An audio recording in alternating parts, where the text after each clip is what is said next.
Well, welcome. I'd like to call tonight's meeting of the, I'm Mayor Mike Cahill. I'd like to call tonight's meeting of our Middle School Building Committee to order. Tonight is Wednesday, help me out, February 11th. Thank you.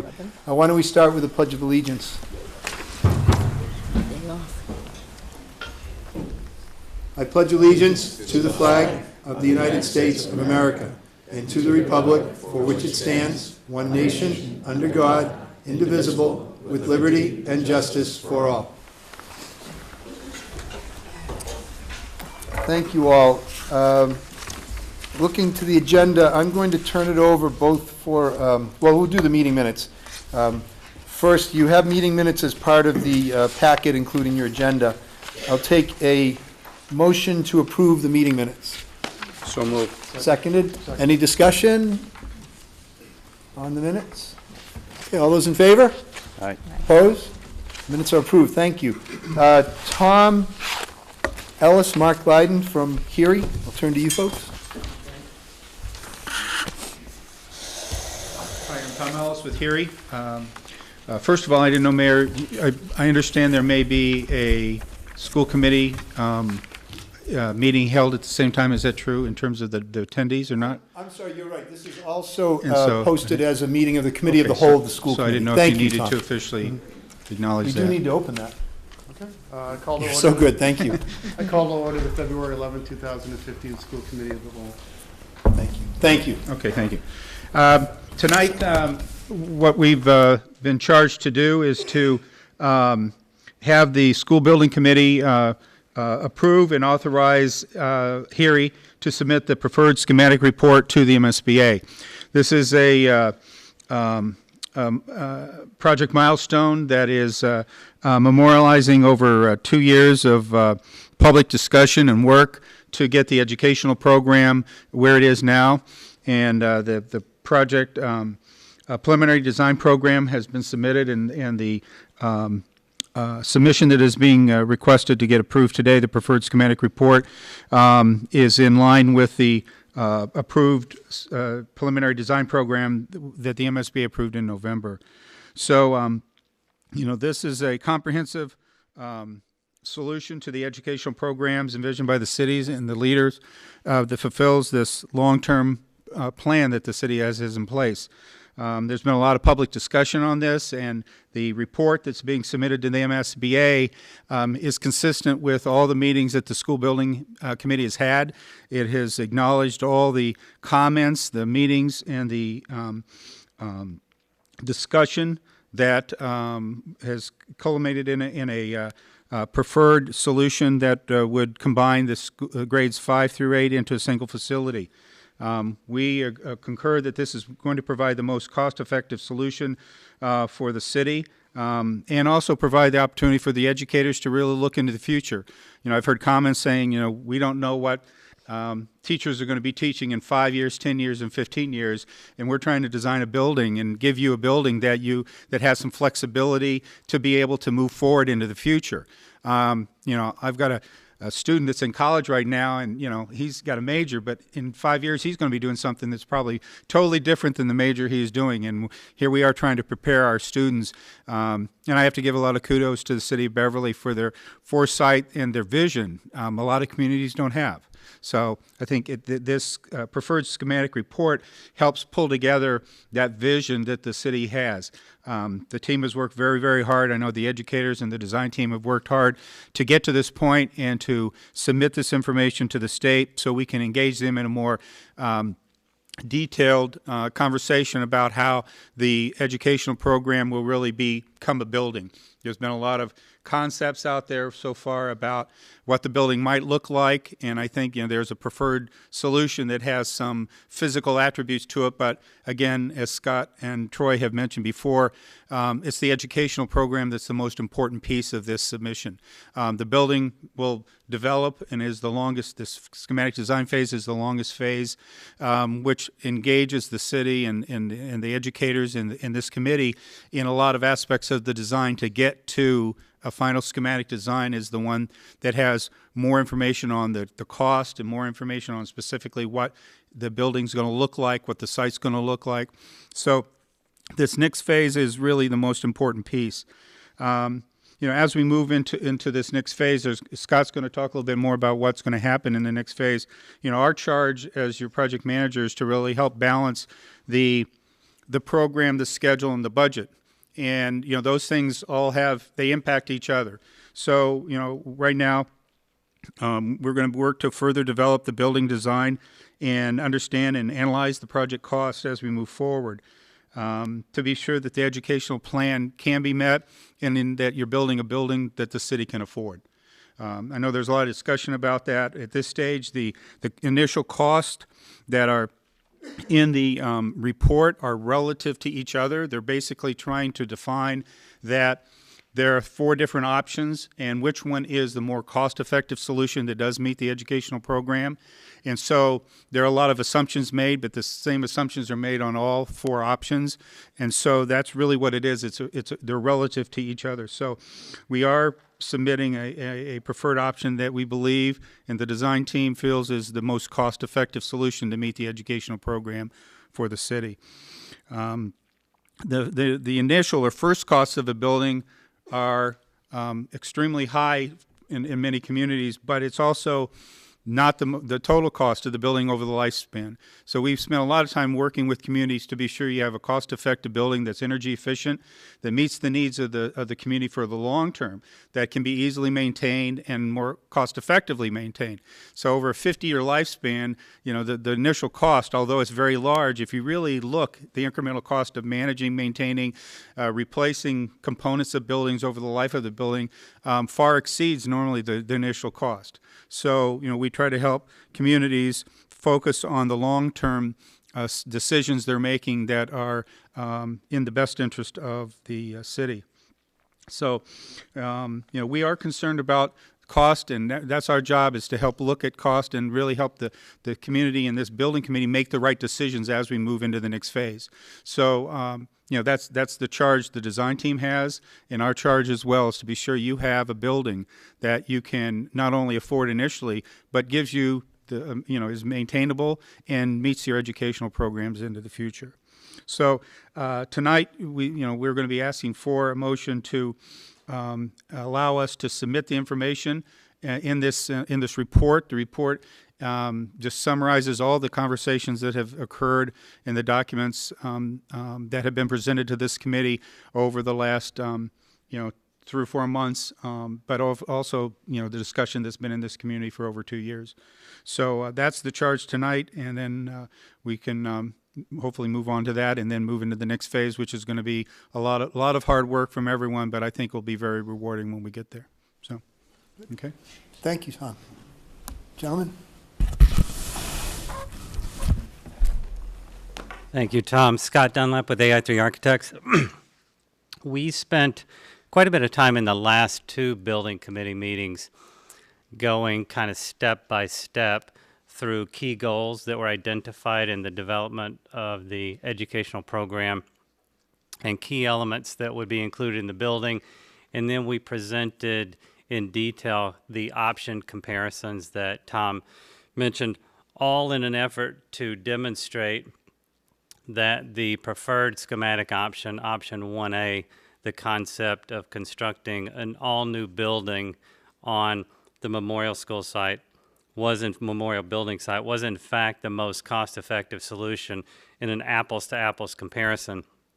There was a lot of follow-up input and discussion, which we think was very valuable and certainly very valid with regard to what the building might look like, what shape it might take on, how much organizational change might happen with regard to the plan.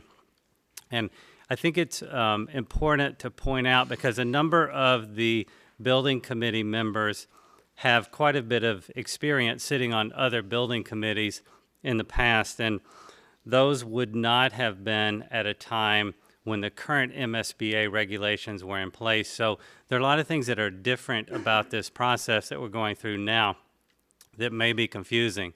And one of which is, just as Tom reported, the only thing that we're asking the building committee to approve tonight is essentially this submittal of a report, the preliminary design program report, that says to the MSBA, we've done all this study, we've done all this work, we know what our educational goals are, we know that the most economical solution is to build on the memorial building site. We know that the most economical solution is to construct a new building because we studied the reuse of the existing building, and that was inherently very expensive, and therefore we want to proceed in this direction. We want to proceed into more study and a schematic design phase to really study in more detail the building that we're going to have on the site and the specific aspects of the site. So for those of you who have participated in the process before, you probably have never been involved in the stages that we're in now, and it can be confusing. Are you approving a building? Are you approving a design? No, you're approving the concept of a building on the memorial building site that would meet the educational program. Now, we have a floor plan, and we have to have a floor plan because we have to demonstrate to the MSBA that the educational goals identified in the educational program can in fact be met with a floor plan, and that the building committee is in support of a project that leads to a building that meets the educational program. Because in the MSBA's mind, and certainly in our mind, the most important aspect of this project is to make sure that you're designing a building that satisfies your educational needs, not designing a building and then forcing an educational program into the building. So we thought it would be valuable tonight to just talk a little bit about what will go on in the next steps should the building committee vote to move the project forward and or the preliminary design program report to the MSBA, and we move into schematic design. And I think some of these tasks will be very recognizable to you because they'll be what you experienced before when you started the design process of a building. And I'm just going to highlight continued study of building massing to review scale as appropriate to adjacencies. A lot of the questions and comments and input from the committee were around studying variations on the building massing on Cabot Street, and as you move around the building.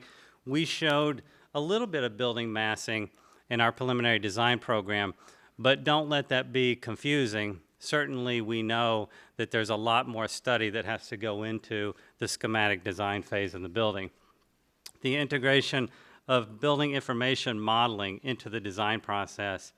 In the next phase will be the time when we start to develop the building information model, essentially the three-dimensional model for the building that will ultimately include mechanical, electrical, plumbing systems as we move through design, technology systems, everything about the building. But in the next phase, schematic design, we'll have that three-dimensional model of the building and start to build it so that we can expand it as we move through the design process. We'll be studying various building elevations for kind of the solid void relationship. What does that mean? Certainly we want to have the right balance of transparency, meaning windows, and solid surface, meaning the exterior facade and the physical materials that make that up. And so we'll be studying what that would look like as we start to do things like study the building elevations, facades, all of the materials, textures, proportions, everything about the exterior design begins to get developed in the schematic design phase, the next phase that we would be moving into. We'll study, continue to study. We already showed you some solar diagrams. We certainly don't want to suggest that those are final or a complete study. Schematic design will include a lot more analysis of those kinds of things. Continued study of the plan organization. There were some recommendations on improvement to the plan in terms of efficiency. There was conversation about the courtyard and double-loaded, single-loaded corridors. All those are really good conversations, and we'll start to do that kind of work in the schematic design phase.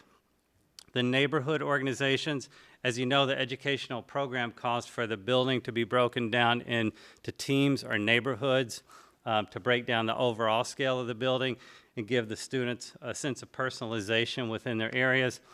We showed one organization to a team neighborhood. Certainly we'll be studying variations on that and other scenarios that may ultimately result in us adjusting or certainly bringing before the building committee variations on that. Continued study of integrating the arts into the neighborhood. There were a lot of good questions surrounding exactly how the art classrooms would exist separate and distinct from the neighborhoods, and yet integrate the arts and the art programs into the individual academic neighborhoods. And Superintendent Hershey certainly explained the need for STEAM, the A in STEM, and the arts being integrated into the neighborhoods as part of his presentation. We'll physically be testing that in the form of floor plans during the schematic phase. Locations for more functional elements like stairs, restrooms, mechanical rooms, electrical rooms, data rooms, other support areas. I know some had expressed concerns that they weren't seeing that in this very preliminary approach to a building plan. That's because we haven't even gotten to schematic design yet. So those areas, although we may show some of them to give a sense of scale, we haven't had a chance yet to study exact locations for those kinds of elements and their size and scale. We do want to continue to study the auditorium and some of its adjacent spaces. Certainly the integration of the music and choral space to the auditorium is going to be very important. And we've tested some scenarios, but as we continue to develop the auditorium, we want to make sure it has the correct adjacencies for some of the other spaces and even the correct scale. Some talked about its scale on Cabot Street. We want to test some design elevations for that, which we would do in schematic design. Continued study of plan organization for educational program compliance. Certainly we want to make sure that we have a building plan that in every aspect addresses the goals that were identified educationally in all the planning that's been done the last couple of years. And you can do that in a very preliminary fashion, but a lot of details that go into that would evolve during schematic design. Continue the study of teacher planning areas and distributed administration. We talked on briefly the importance of having administrative eyes in the form of teachers, staff, administrators in lots of locations throughout the building in order to observe student activity in an effort to create a better, safer environment.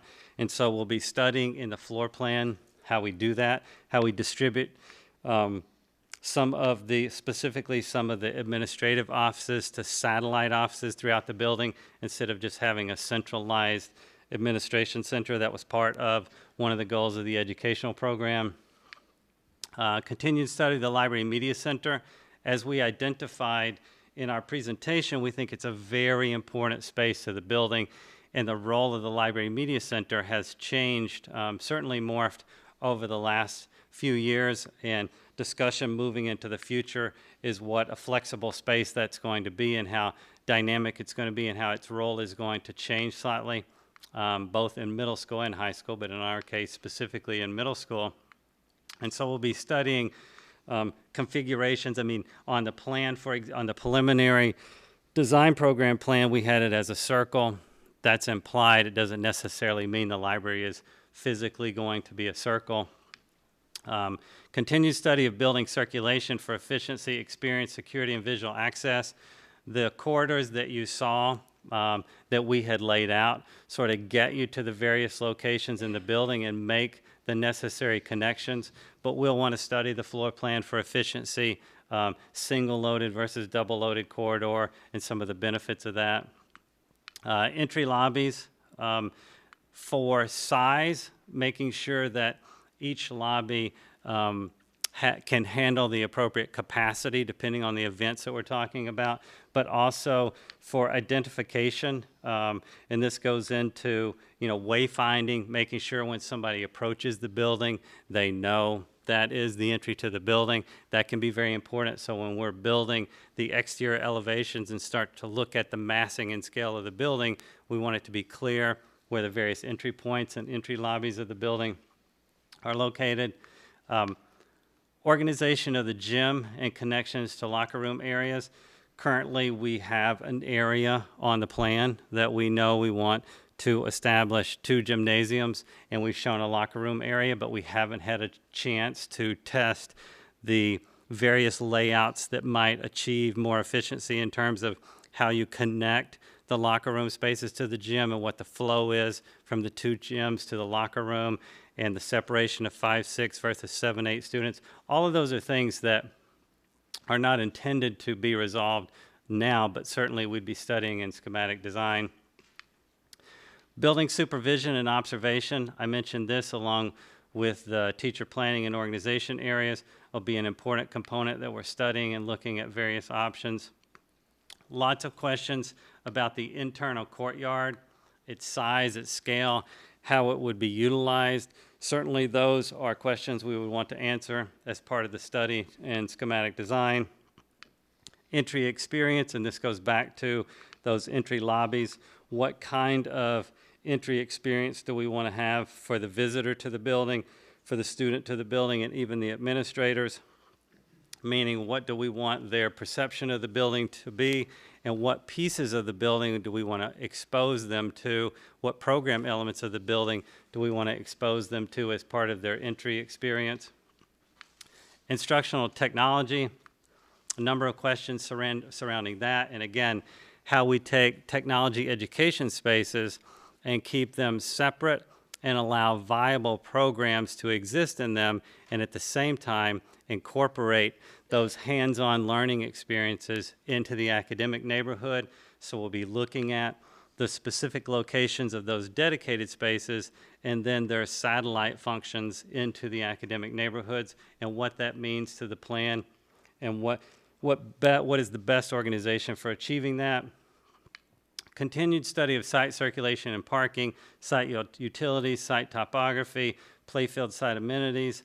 All of those things kind of fit into what we indicated before, which is that we'll obviously be studying the entire site in a lot more detail to determine, you know, what the site plan is going to be. At this point in time, we have to put a preliminary site plan out there to let the MSBA know that we're being thoughtful about the fields, about the drives, about parking, does the building fit on the site? But we don't want to imply that we don't have a very rigorous design process ahead of us to discuss those kinds of issues and to vet them out. And then last but certainly not least, and really it's not last because this is just intended to give those of you who may have been involved in a building process before the idea that we're really, as of tonight, if the building committee supports submitting this preliminary design report to the MSBA, we're really just at the beginning of design at that point.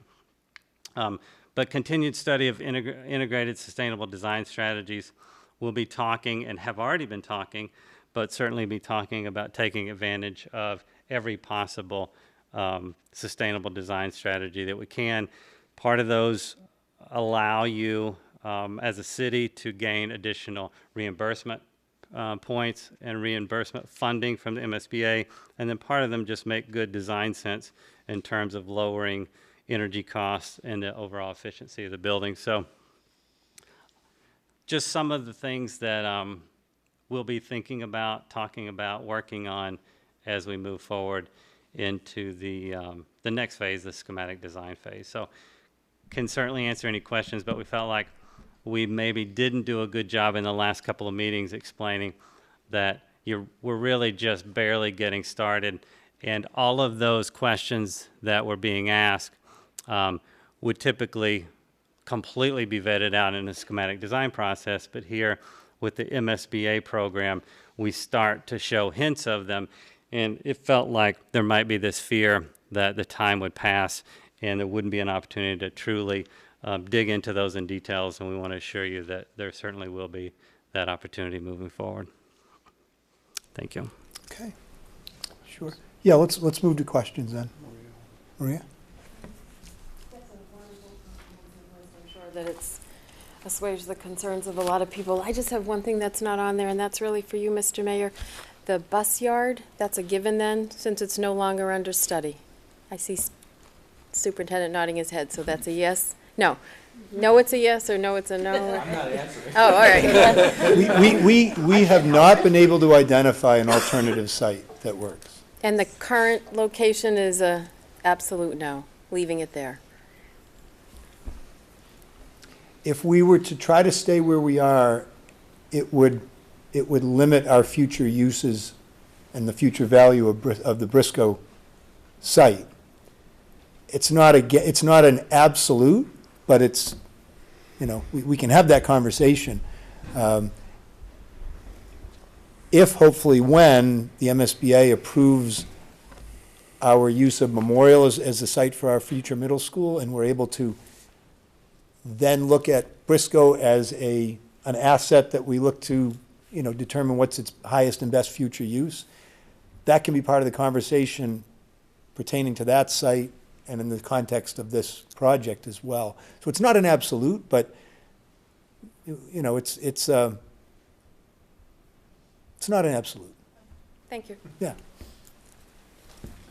Just one question, is, when you talk about the future use of the Briscoe site, is that intention to be used, continued use in some fashion or manner by the city of Beverly, or is that going to be perhaps sold off?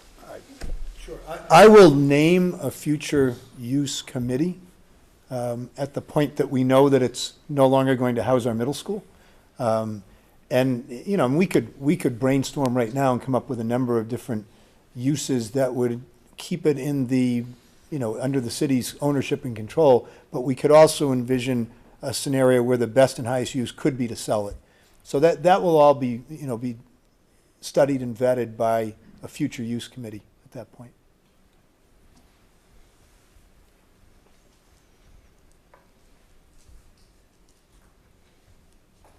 Okay. If there really are no more questions, the next agenda item is to vote on the preferred schematic. So, Janet. We're going to talk about the preferred option costs. I'm just following the agenda. Well, preferred option costs, I mean, it's all been the comparative cost of the four proposals or the four options were all laid presented. out. That's fine, yeah.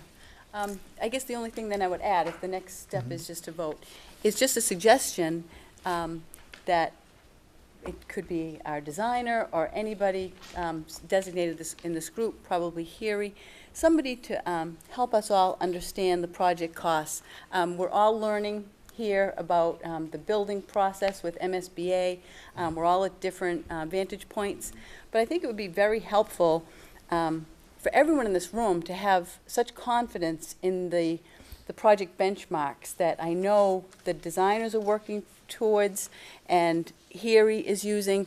But if we could all be well-versed in that, so, you know, if you get stopped at Shaw's and said, well, isn't that project costing a lot of money, we can cite benchmarks for costs per student, what, you know, our neighboring towns are doing. Peabody's doing a school of very much the same size. It would be very helpful for us to, you know, be able to have a little rundown of what our project costs are looking like, or our, let's call it budgetary estimates, not really costs at this point, and how they stack up with other projects, either that AI3 has worked on or are in our neighboring town. So when people read about our project or Peabody's project in the Salem News, we can all be in lockstep and be advocates for this project. So I think some of that was presented in the prior meetings, but let's go back to it and just look at what the cost estimators have laid out. And To be tonight, I'm just suggesting. oh no, we Yeah. can, we certainly can. I don't think it's even really prepared in the way that I'm describing. No, as we move into schematic Right. design, and once we actually come up with our project, or at least, you know, the framework of our project, then we will be able to. And again, in the end, there is a very detailed spreadsheet, budget spreadsheet, that the OPM completes with a lot of input from a lot of folks to present to MSBA. And we can, at an appropriate time, which I don't believe is this evening, but some future time, walk through that in great detail. You know, we've done that on other occasions. We want to make sure we have the numbers that are out there represent where we're going and what we as a group plan to do.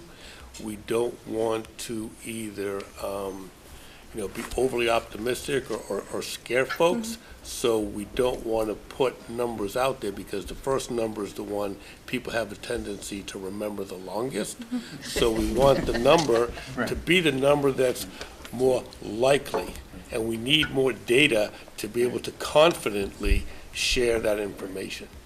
But it's all part of the normal process. You're not asking us to do something new and different that we haven't done before. That's something that we've done with each and every building committee we've Right. worked with. And I think Tom is shaking his head a lot. I think that this group would like to share in that information on a regular Well, basis. I do think that's really important because this next phase will really come up with the actual cost projections for the project that is basically going to be voted on and that the MSBA will fund.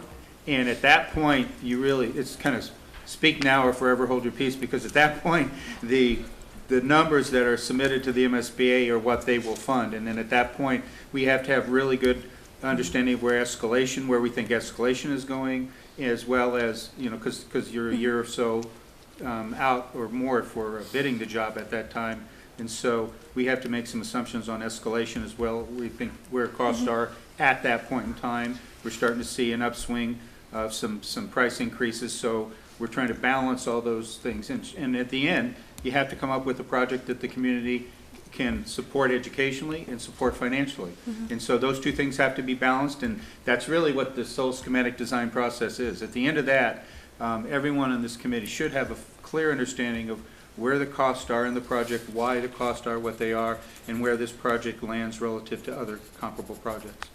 It's a very large project, so the initial number is very large. I mean, it's 4 grades for middle school, so that's a lot of students and a lot of square footage.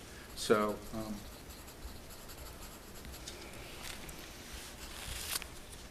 So I hope I have made myself clear. I guess I think we will get a lot of detailed reports on the costs. I think it's important that we're all educated from the beginning. We all know what escalation means and what that will mean to our project. And that more than just reporting, it might be a little bit of an educational process up front. And I think then we'll all be advocates for that cost. And I think it's important that we design to a budget and from the very beginning understand what that budget is. I think in that vein and in that spirit, I can share with you a couple of thoughts that we're trying to keep in mind. First, we will not build a school we cannot afford to pay for. Said differently, we will build an outstanding school. We'll build a great school that we can afford to pay for. We will build the very best school that we can afford to pay for. By very best, I mean the school that does the best job at delivering on the educational program that we know our kids need, that we know our community needs. But we will also make sure that we can afford to build it and pay for it.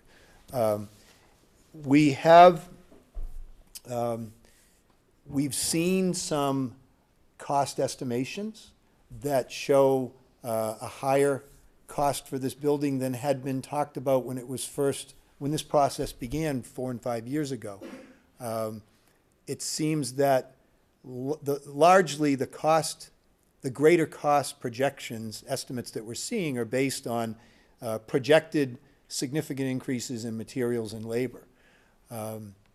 Over the last several years, from what I'm learning, the MSBA has reimbursed they reimburse so much per square foot of building for construction costs, and that number has remained relatively flat because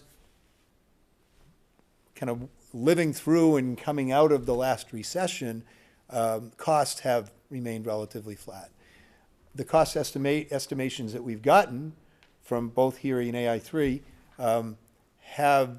are predicting a pretty significant spike in the next 15 to 16 months, or beginning now, and by the time we go out to bid on the construction of the building, sometime late spring of next year, call it 16 months out, their estimators are saying we're going to see a significantly greater cost per square foot of building than exists today.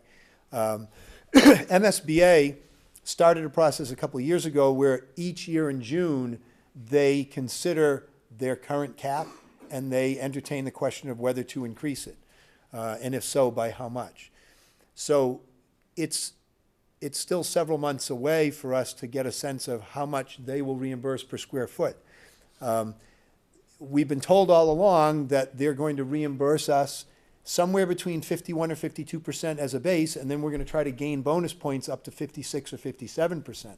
So we've been building our budget estimates along the lines of Beverly contributing 42, 43% of the total dollars on a project, that we've been looking at a certain level. And now the cost estimates for this projected spike in building cost take us to a higher number in the overall cost of the building. We will have a much better sense by June when MSBA's board will vote on whether or not to raise the cap and how much to raise it if they do. We'll have a better sense of how close they're really going to come to that 56 or 57% that they add, that we've understood and they've held out as their participation rate.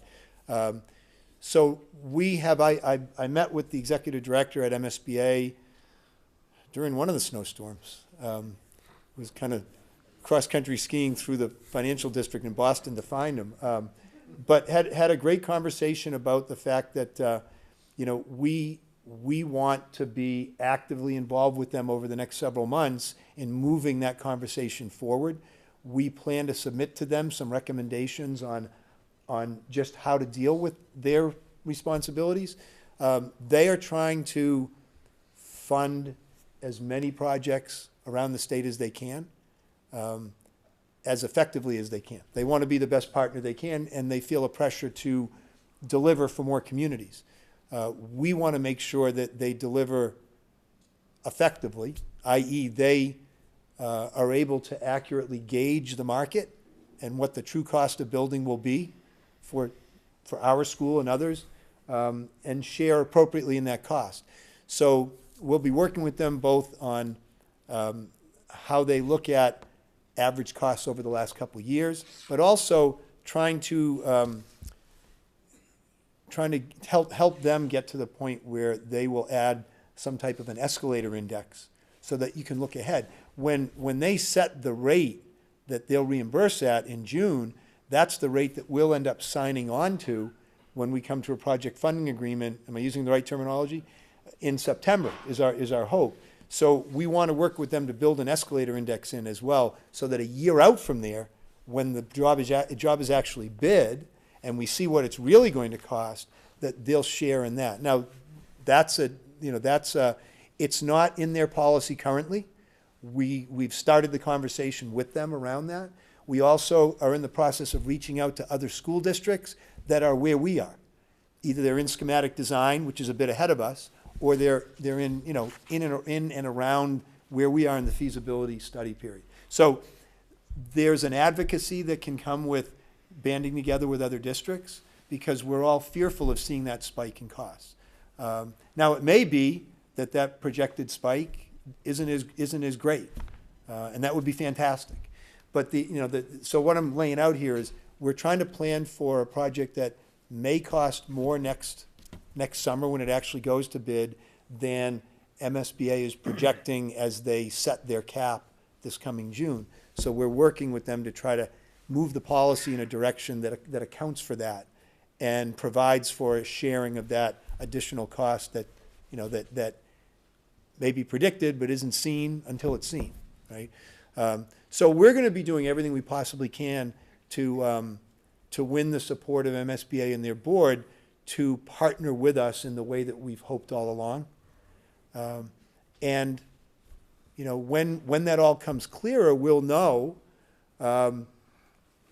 We'll have a better sense of what we can afford, because we'll see how much of the cost of the building will be borne by us as a community and how much will be borne by the state. And the hope is that it will work just as we've been planning and planning for and hoping for all along. If we end up with a higher percentage of the overall than we hope, we'll need to go back and revisit just what we're building. Just as Bryant Ailes, our finance director, and I and other city officials will be working to determine, if there's a percentage greater than we've been looking at up to now, how much of that can we find the resources to meet? And how does that fit with our overall capital plan in the city going forward for the next 10 and 20 years? So is that, I don't know if I helped to clarify or if I just muddied it. Happy to take any clarifying questions on that. Did it make sense as I said it? We don't have the clarity we want quite yet. We're moving forward. You're being asked to vote tonight on a design that, as Scott and Tom both said, is very, very early on. There's much to do to develop and evolve that design.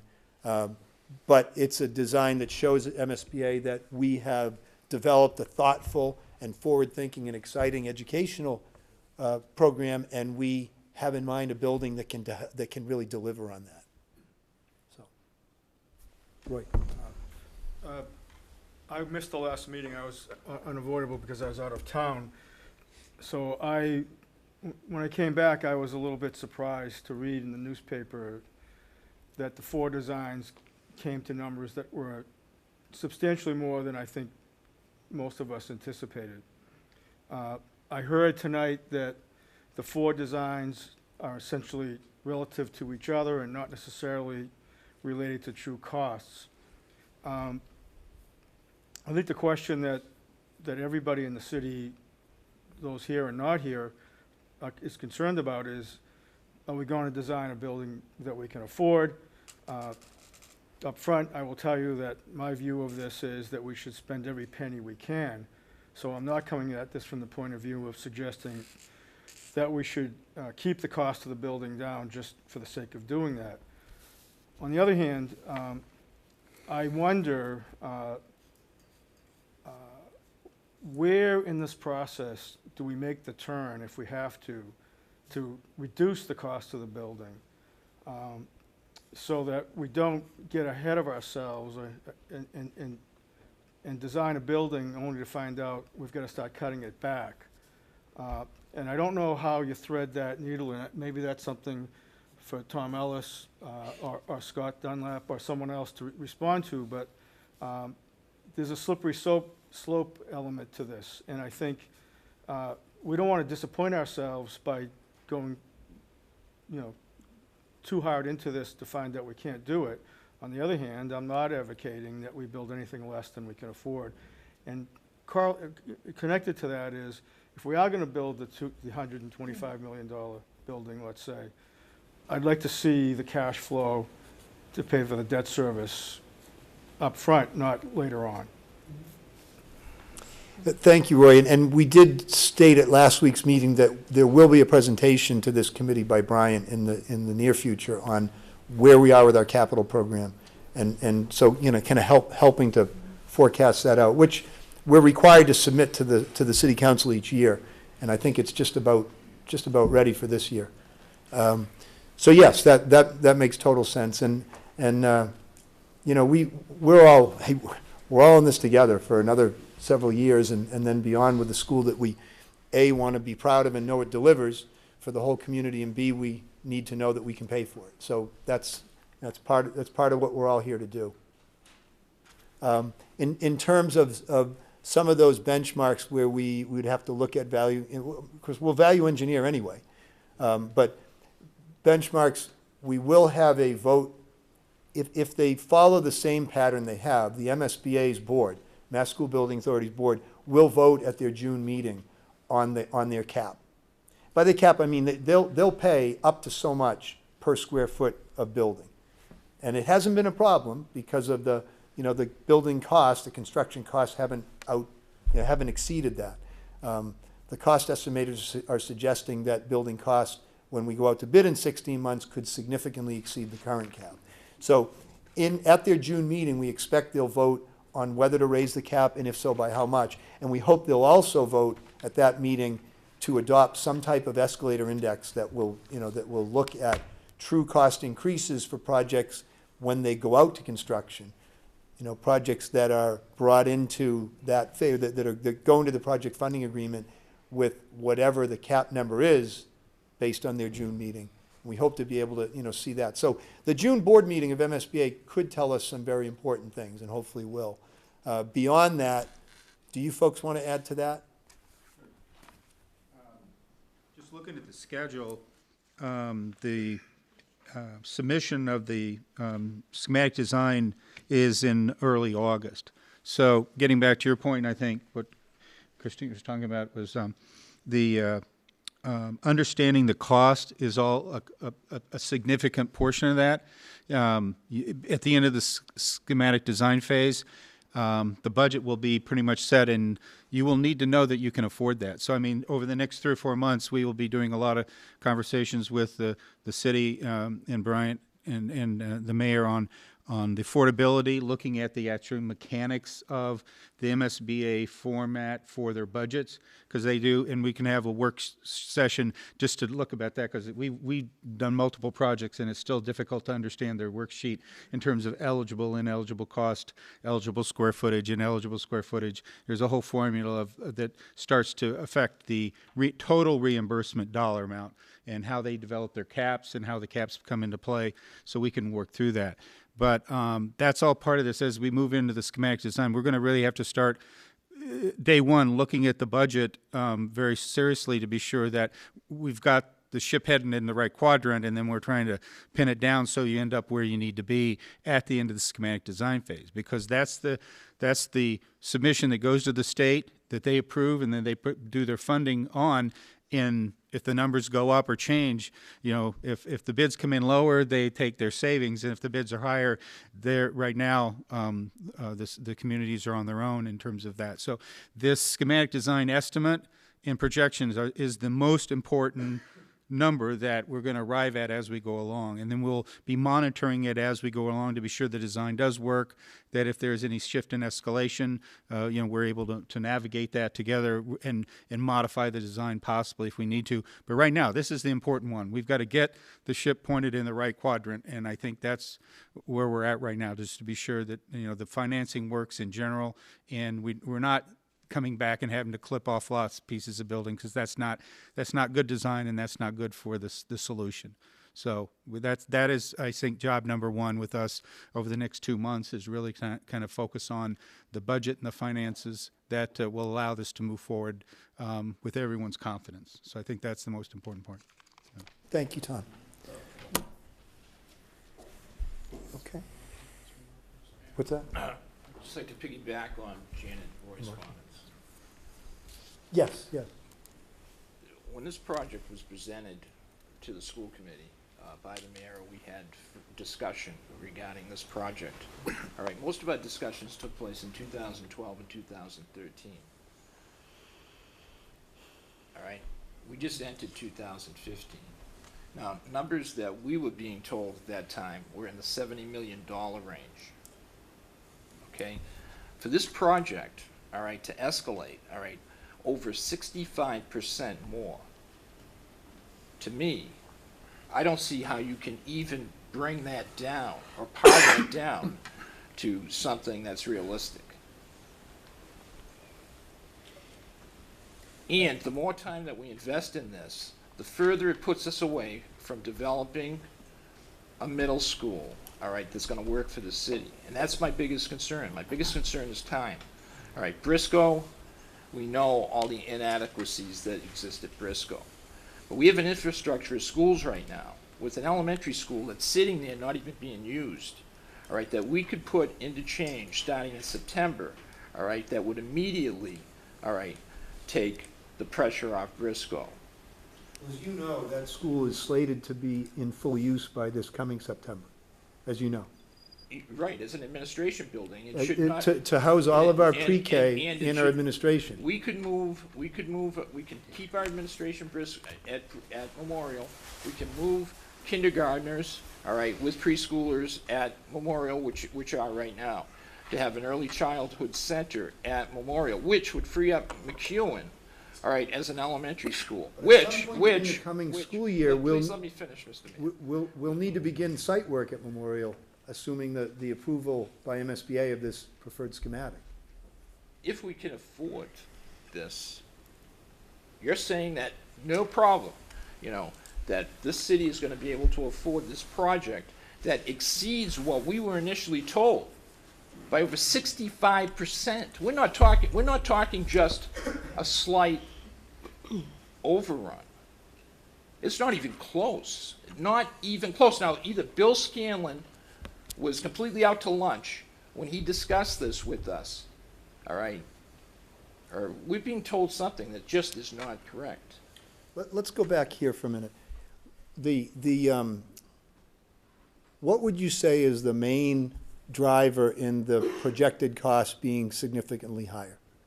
Is it the fact that the cost estimators, and this may or may not come to pass, but the cost estimators are projecting building cost increases over the next year to year and a half that are going to lead to a spike in cost per square footage of about $100 per square foot?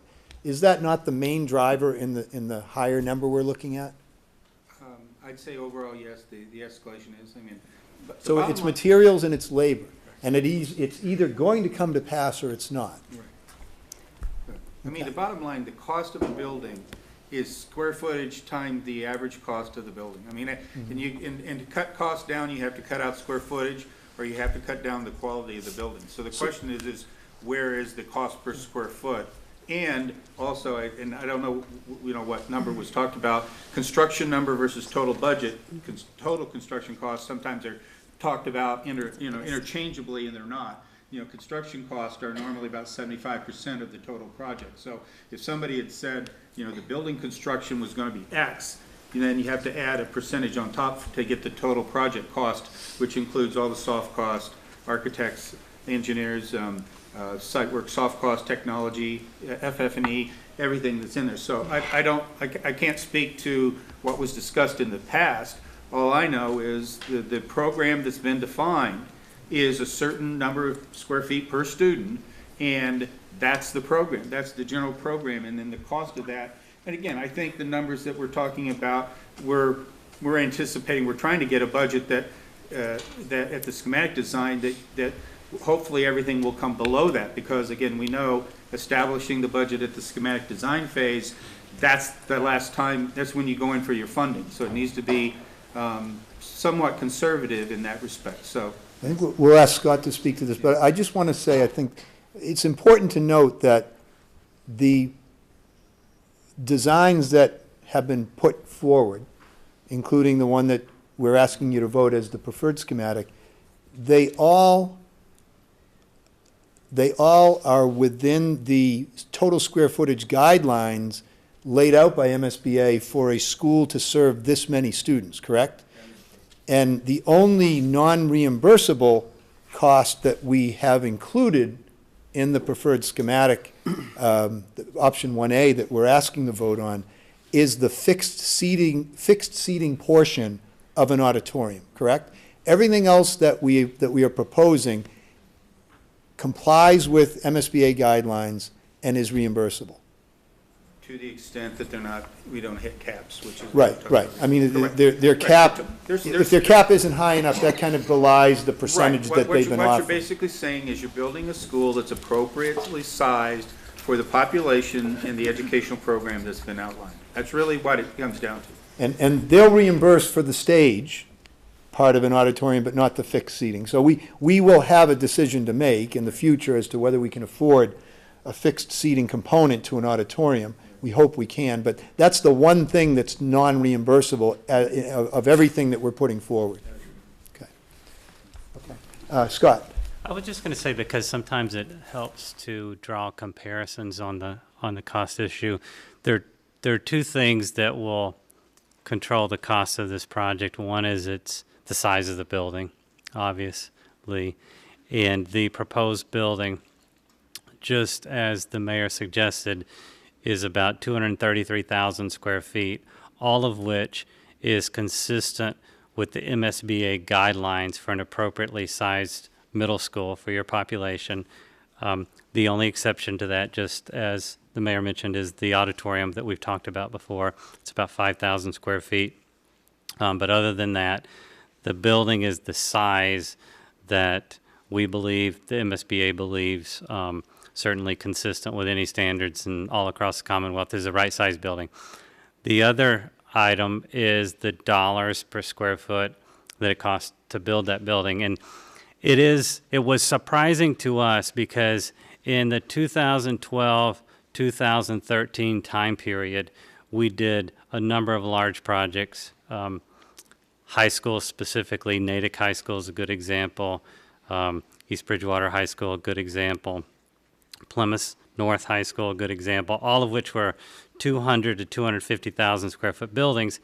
And all of them were built for right around $250 a square foot.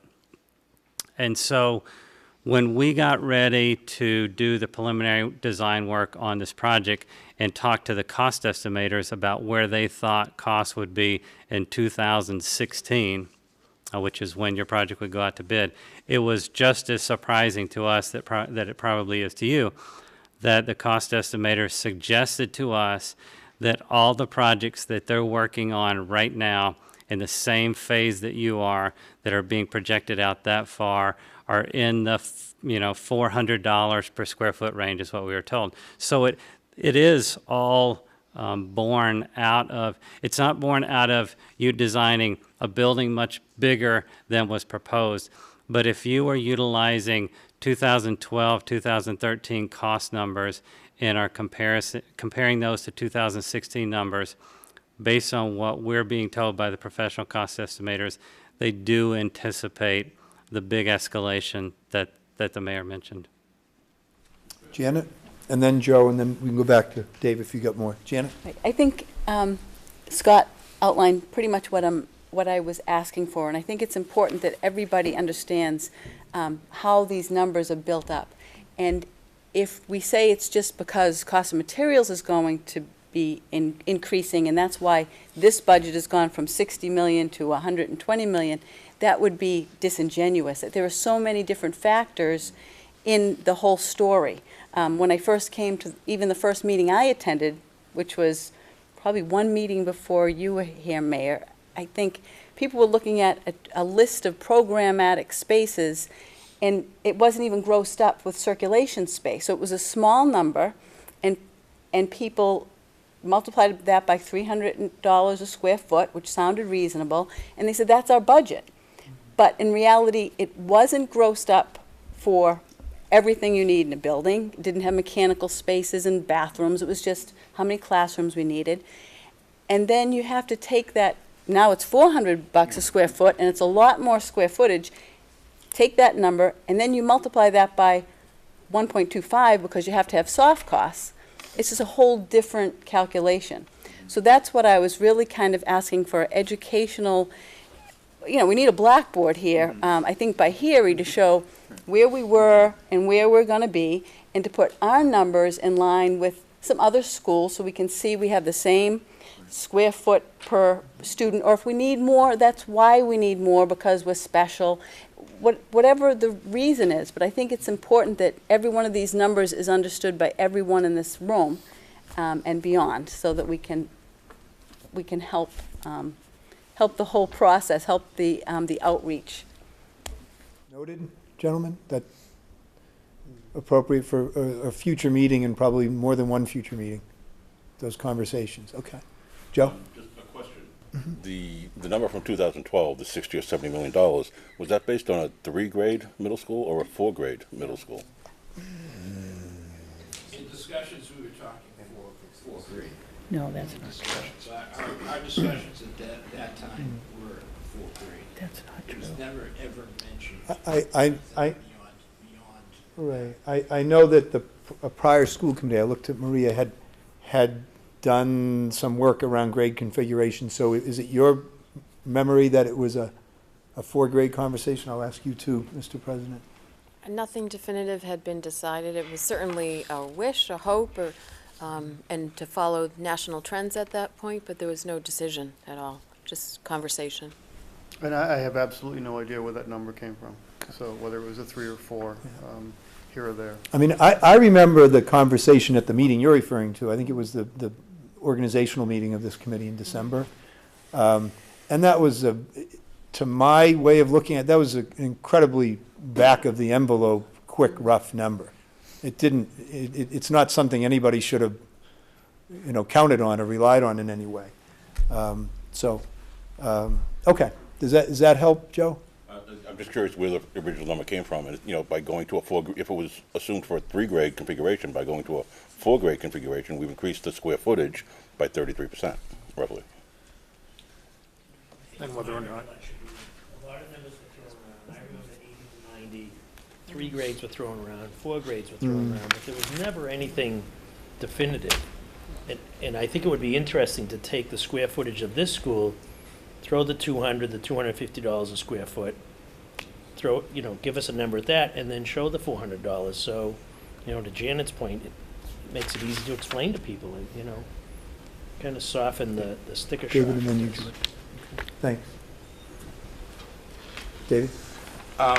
Just to get back to some of my previous points, with the reopening of McEwen as an elementary school, establishing Memorial as an early childhood center and preschool and kindergarten for students at Memorial, by doing the aforementioned, you'd have at least 30 more rooms available, all right, in this district. Currently, we have 15 classrooms being used for 5th graders, all right? By compressing our middle school, our 6th graders to an elementary, a 1 through 6 elementary model, all right? There's more than sufficient room in our 6 elementary schools that we have by putting McEwen back online as an elementary school. There is no space restrictions whatsoever going back to that model on a 1 through 6 early childhood center at Memorial, all right? And putting on the table now a design for a combination junior senior high school, building a 4-tower unit, a 4-story tower unit at the Beverly High School campus, housing grades 7 and 8. That would save us millions of dollars, all right? Save us on transportation costs and numerous other costs. All the availability of fields here at the high school, all right? The availability of everything that's here at the high school, whether it's the auditorium or anything else that's available for students at the high school would be available for the juniors in grades 7 and 8. The fact of the matter is that this is something we could do as soon as September.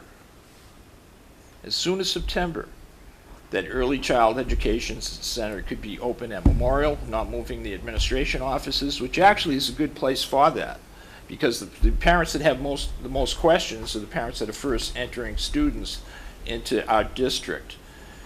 And bringing those students to that building, there would be access to administrators that could answer any of their questions at any given time. But the fact of the matter is that when these numbers have escalated out of control, I think it's time to look at a different model than what we're currently looking at, a 5 through 8. And I believe that this is something that we could jump in with both feet come September. That means that at Briscoe, instead of people out in the corridors using closets as meeting rooms, all right, there'd be a little over 600 students in that building, which it would house very comfortably. Our elementary students would be very comfortable in a 6-school model, and the administration building not being moved at Memorial works fine. All we would have to do is put the final details together for a 4-story junior high school here on the Beverly High School campus, which would house approximately 700 students. Now, Stoneham just completed a 5 through 8 model, which opened in November, and the cost of that particular school was approximately $40 million.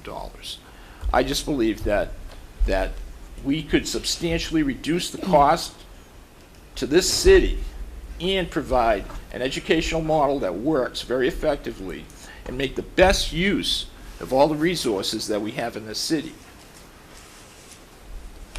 I'm going to say a couple of things. I heard from Janet, after Scott gave some clarifying remarks, I heard from Janet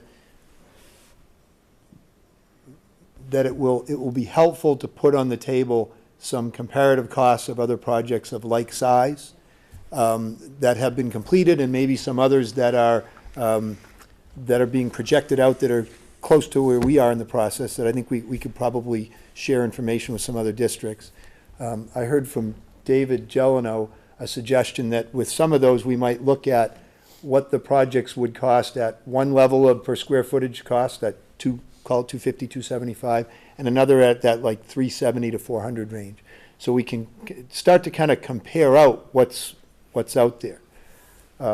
School committee member Manzi is suggesting something entirely different in respecting your thought process and idea there. I don't want to mischaracterize it. But what we have on our agenda tonight is to take a vote on the preferred schematic. I just want to remind people that. Dr. Hershey, did you have anything you wanted to Well, I say? think the only thing that I would say George, is this that will there's get a to lot of work gone into the program that we're trying to deliver for kids in Beverly, and I think that we're obviously going to have a conversation about how the building becomes cost effective, because everybody worries about that. But from a programmatic standpoint, we really have been pretty consistent long before I got here of what we were trying to do for the kids in the middle, and I think that that design is really the one that's going to do that. Diverting from that is actually going to change the program. It just is. So I think that's an important thing to remember, is how strong that commitment has been in Beverly to a 5.8, the reasons for the 5.8, and educationally it's sound, and educationally it's actually incredibly exciting. So it's making sure that we can build something that the city can afford, and I think we all understand that. Okay. George. A couple of things. One is, a couple of years back, I was on another committee chaired by Maria that looked at the available space in the city. And we ain't got none. We're flat out wall to wall, and it's going to be extremely difficult to do much of anything if we don't get another building, and Briscoe is on its last legs, no doubt about it. The other thing I need to emphasize, I think, is the architect that built this place quotes this building at $272 a square foot. We're building a building almost the same student population-wise. And if you look at the numbers that Scott presented last week, we're looking at a project cost of over $500 a square foot. That's a big change that needs to be explained, and I think Janet has pointed out that we need a rather detailed explanation of what happened, how come the difference, where is the differences. The other thing I think we need to recognize too is that we're going to make a decision tonight on some building to go forward based on some guesstimates of numbers. We won't know until June, July time period how much reimbursement we're going to get. So that puts us in a very tight bind of, if the SBA comes back and says, well, we're not going to have as much money as we thought we had, you're not going to get as much reimbursement as you thought you were going to get. That is going to be a very difficult time to start sharpening our pencils and redoing the design. So I think we need to have a very good understanding of what is the range of values that we can live with in terms of MSBA reimbursement and still build the building that has been proposed so far. We need to get that answer a lot sooner than June or July, because by then, it's too late. I think that's very well said, George. Thank you. I think part of this schematic design process will be help me out. It'll be looking at some different ways of designing the same space. We'll be working on the value engineering decisions around things like different materials and such. And it, you know, it is now, and it will be our job to do just what you're saying, George. You know, when the pencils are already being sharpened, and, you know, over the coming months, we'll be doing what you're talking about. And when we have a better sense of MSBA's participation level come sometime this, you know, Well, I early think summer, we will rededicate ourselves to getting things to where they need to be. We also, in the meantime, you know, are looking very carefully at our capacities as a community in terms of debt issuance and debt retirement. So that I think the number of things that people here know that we all need to go through together, we need to work through together and understand together, I think have been well laid out, and I think we've got plenty of work to do in the coming weeks and months. Let Yes. me make it very explicit. I think we need to understand very quickly Mhm. how much the city can afford to spend on servicing the debt. And that will give us a range of what can we live with in terms of what can the MSBA say in June. And if they come back with a lower number, and if we've got the resources, hey, just drive forward. Yep. I think we need to know that answer before June and July. Oh, I agree with you. I agree with you. And I think we have every expectation that in the next couple of months, we'll be able to deliver on that. Bryant? Even sooner. I mean, I've been talking all week with finance professionals in the bonding world, and they've been trying to give us just those ranges. But given there's even assumptions in those ranges, because we don't know what interest rates are going to be 2 years down the road when we go to debt, or we don't know precisely what the cash flow is for when we need to take this debt out in short-term issuances to you know, provide cash flow for the actual project. So there's a lot of assumptions that go into it, and it's our job, my job, to take a look at all those assumptions and give you all ranges of here's what the affordability is of a project. So precisely what you're saying. We're working on it. I would like to ask for a motion and a second on the vote that we're here tonight to take, and then if people have other questions or comments they want to make, we can do that. Move 1A. Not Route 1A, Option 1A. Option 1A. Yes, please do, Tom. So this is the motion that, George, this is the motion you're about to make. Then you can say move 1A. That the Beverly Middle School Building Committee approve and authorize the OPM to submit the preferred schematic report to the MSBA for their consideration. That's exactly what I said. Like I said, I just wanted to clarify that. Okay, do we have a second on that? Second. Okay. So moved by George Brand, seconded by Maria Decker. Do we have other comments or discussion or questions people want? Yes, Bill. Just one quick question. Scott or Tom may be able to answer. One of the comments I remembered when we had the four layouts, 1A, 1B, 2A, 2B, there was a comment made that the footprints seemed to be somewhat similar. Is there a prescribed layout for a middle school that the MSBA is looking for? It could be, we could do it any way we want and it doesn't matter? No, there is no prescribed layout. They want the educational program to be your roadmap, but there's certainly no prescribed layout. Okay. I don't know if they had, and I'm not trying to correlate this to skating rinks, but you remember back in the 60s, early 70s when the MDC rink system, every MDC rink looked exactly the same, the one in Saugus, Peabody, Haverhill, wherever. And I'm presuming that there was some order of magnitude of savings if there was some sort of a footprint. I'm just well, yeah. David. There is a model school building program that Tim Cahill was touting.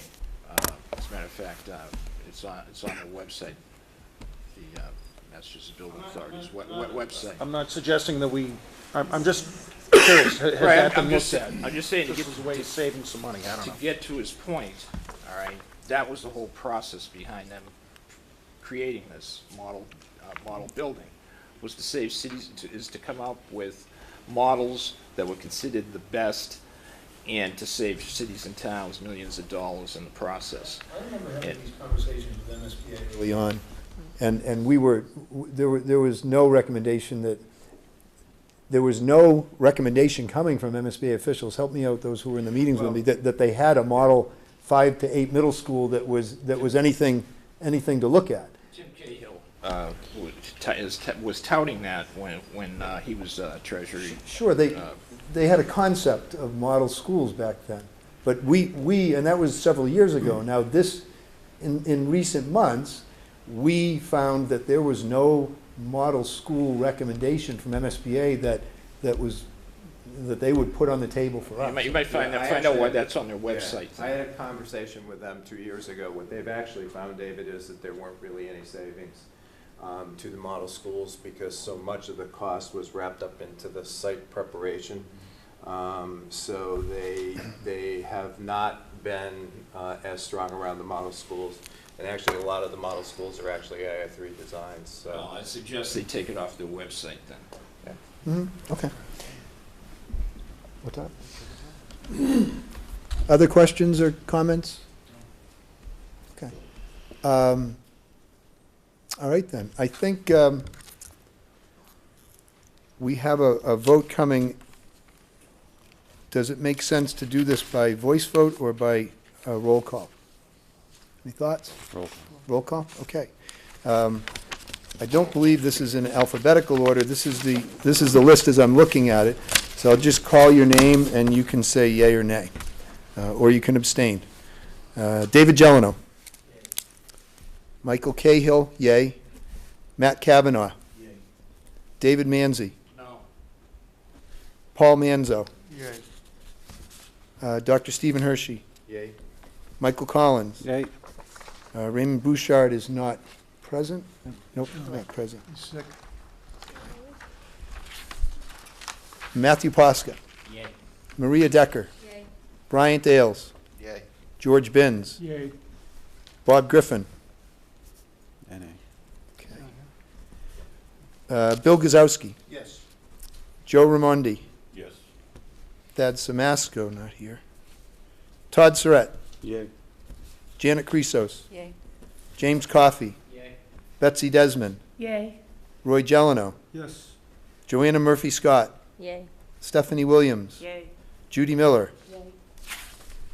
Robert Furtado. Yay. Jennifer Badershaw. Yay. Stacy Busick. Yay. Okay.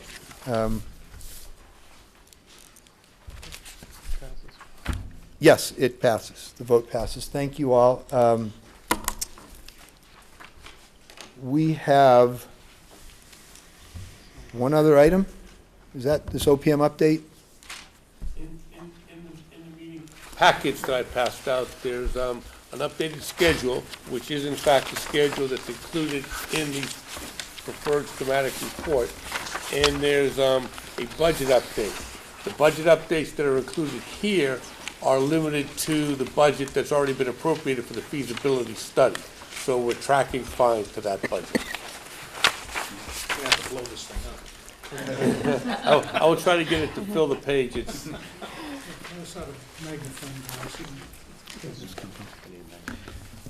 Is that it for now? Yes, Joanna. So with this comprehensive list, which was very helpful, so thank you for that, do we now move to, are we identifying subcommittees for this, or can you talk about what the process within that sort of Q2, 3, 4 schematic timeline is? How will we be getting that done?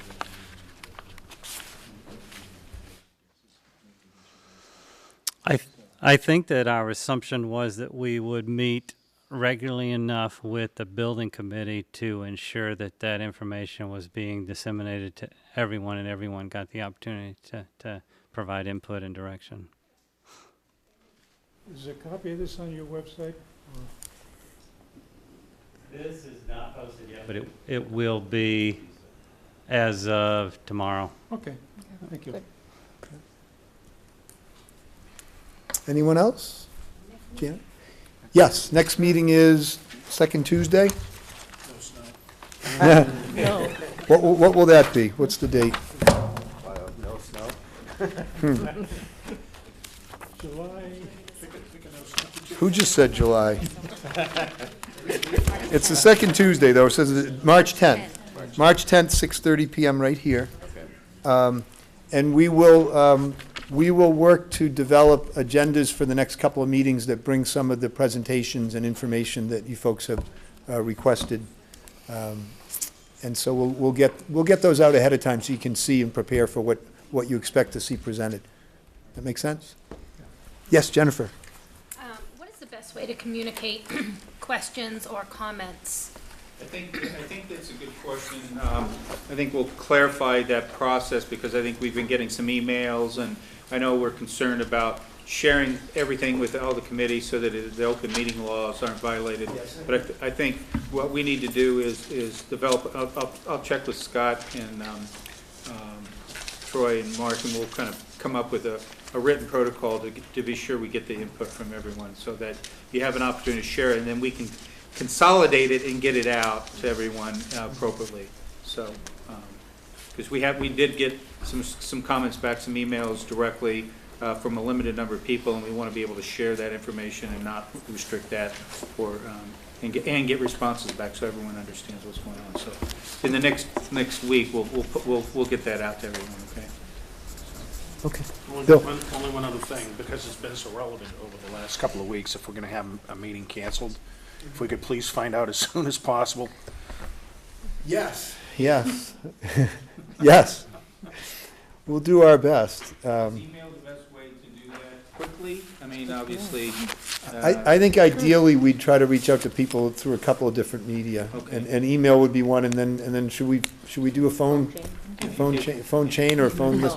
We could do a text. We could do a text announcement if people have phones that don't get email. So we'll put it out a couple ways as soon as we can, as soon as we know. You know, I'll say this. These last couple weeks have been a journey. 4.5 feet of snow in how many, 16 or 17 days? And hopefully we're going to get lucky tomorrow night, but we're also hearing that Saturday into Sunday might give us 6 inches or more of new snow. So, you know, it's historic. Sometimes it's fun to be part of history, sometimes a little less so. But yes, absolutely. But we'll do everything we can to be timely with any meetings that need to be postponed in the future. Hopefully none will need to be. If they are postponed, is it convenient to have it on the same night but the following week, or does that take too long? I think in this case, what happened? We were postponed from last week to this week. Yeah, we needed to vote. And Somebody last read week to the this weather week. I'm trying to forecast remember. when they picked this date. We did a week in a day. We did a week and a day this time, yeah. Because, we had the snow coming over the weekend. And the issue was the Yeah. timing of the vote that caused this a Yesterday little was, more Mhm. complicated than normal. Yeah, this package needs to be in the MSBA by Friday to meet their review deadline and everything else. So, right. So we got a few things to do, but it's ready to go. So the last item is, if you haven't signed in, I'll pass this around. There's a few people, and people who just attended, if you'd like to sign in, you can do that as well, so we know who's here, and that'd be good. I want to thank everybody. I mean, this is a process that is very, we're learning as we go, and at the same time, we have to get it right. And so everybody's attention and commitment and dedication to the city and to our schools and our kids is both needed and incredibly appreciated. So thank you all. I think we're good to adjourn. And I also want to thank BevCam, because tonight we've got 3 cameras, so you're going to get all our good and better sides, which is fantastic. So thank you to BevCam. I'll entertain a motion to adjourn. So moved. Second? What's that? I have to make one as well. Oh, right. All those in favor? Opposed? The Building School Committee meeting is adjourned. Mr. President? Entertain a motion from the school committee to adjourn this committee. So of the whole. moved. Is there a second? Second. Thank you, David.